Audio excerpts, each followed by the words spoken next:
Heritage sweets শুরু থেকেই খুব ভালো রেসপন্স পাচ্ছে।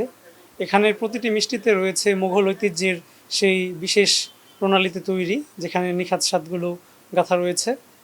আমরা শুরু থেকেই প্রতিটি মিষ্টির ভালো রেসপন্স পাচ্ছি কাস্টমারদের কাছ থেকে। আমাদের এখানে বিভিন্ন ধরনের মিষ্টি রয়েছে, কম করে হলেও এখানে 30টিরও বেশি ধরনের মিষ্টি রয়েছে। পাশাপাশি রয়েছে আমাদের বেশ কিছু বেকারি আইটেম। আর আমাদের এখানে বিভিন্ন দামের মিষ্টি রয়েছে, 570 টাকা থেকে শুরু করে 1170 টাকা পর্যন্ত।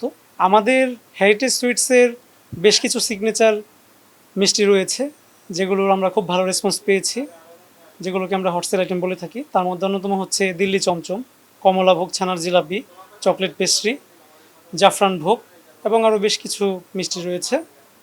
আর সে এবং আমাদের বেকারি আইটেমের মধ্যে একটি আইটেম রয়েছে আলুর চানাচুর, যেটিও বেশ ভালো সাড়া ফেলেছে। মুঘল আমল বলতে আমাদের প্রতিটি মিষ্টির যে রেসিপি, মূলত আমাদের মিষ্টান্নের যে ইতিহাস, এটা তো মূলত সেই মুঘল আমল থেকেই প্রচলিত। তো সেই আমলের যে খাদ্যাভ্যাস বা স্বাদ ছিল, মূলত সেই স্বাদটাকে ফিরিয়ে আনার যে একটা প্রয়াস, সেটা হেরিটেজ সুইটস করছে এবং চেষ্টা করতেছে তাদের কোয়ালিটিটা মেনটেন করার জন্য। আমরা বিশ্বাস করি যে অদূর ভবিষ্যতে আমাদের কোয়ালিটিটা অটুট থাকবে। এই আইডিয়াটা মূলত আমাদের যারা কলাকুশলী, আমাদের এই হেরিটেজ টিমের প্রধান সমন্বয়কারী টিম, মূলত তাদের কাছ থেকেই এসেছে।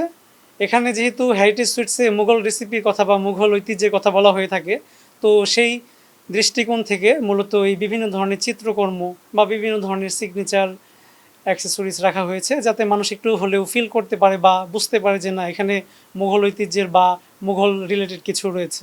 হেরিটেজ সুইটসের প্রথমত এটা হচ্ছে 1 নম্বর আউটলেট, যেটি বসুন্ধরা সি ব্লকের road number 1 Umme Kulsum road, আপন ফ্যামিলি মার্ট সংলগ্ন অবস্থিত। এছাড়াও আমাদের আরও 2টি আউটলেটের কাজ চলমান, প্রায় শেষের দিকে। ওই 2টা আউটলেট প্রায় আমাদের খুব তাড়াতাড়ি উদ্বোধন হবে, যেটি একটি হচ্ছে আই ব্লক এবং আরেকটি হচ্ছে এই ব্লকে।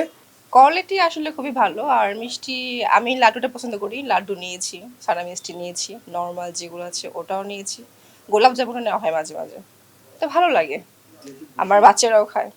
খুবই ভালো, হাতের কাছেই, বাসার কাছেই, জাস্ট বাসা থেকে বের হলে হেঁটেই আসা যায়। একটু হাই কোয়ালিটিগুলো একটু বেশি হয়ে যায়, বাট রিজনেবলের মধ্যে পাওয়া যায়, ভালো কোয়ালিটির। এটা আসলে সচরাচর বর্তমানে মিষ্টির দোকানগুলোতে নেই, এখানে মানে পাওয়া যায়, মানে দেখছি এটা খুবই ভালো লাগে। মানে প্রাচীন যে সভ্যতা, এটা এখানে মানে ভালো লাগছে ব্যাপারটা, আনকমন একটা ব্যাপার।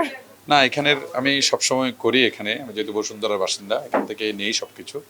ওদের মোটামুটি আমি খাওয়ার মান খুব ভালো পেয়েছি এবং এই পর্যন্ত যেগুলো মোটামুটি মিষ্টির কোয়ালিটিও ভালো, তাদের পরিবেশও ভালো এবং দামও আমার কাছে রিজনেবল মনে হয় আর কি। আমি মূলত আসলে বিস্কিট এবং চানাচুরটা বেশি কিনি, যেহেতু ডায়াবেটিস পেশেন্ট, মিষ্টিটা কম কেনা হয়, এই বিস্কিট চানাচুর এগুলোই বেশি কিনি এবং এদের এই কোয়ালিটি খুব ভালো। না, বসুন্ধরার ভিতরে এই উদ্যোগগুলো তো আসলেই ভালো। আমাদের মূল কথা হচ্ছে আমরা যারা ভোক্তারা আর কি, আমরা সবাই আসলে দাম চাইতেও কোয়ালিটিটাকে বেশি প্রাধান্য দিই। তো সেই হিসেবে আমার কেন যেন মনে হয় এই ইয়ার কোয়ালিটি ভালো, এই জন্য আমরা এটা সাপোর্ট করে এইরকম আরও কয়েকটা আউটলেট এখানে হলে ভালো হয়।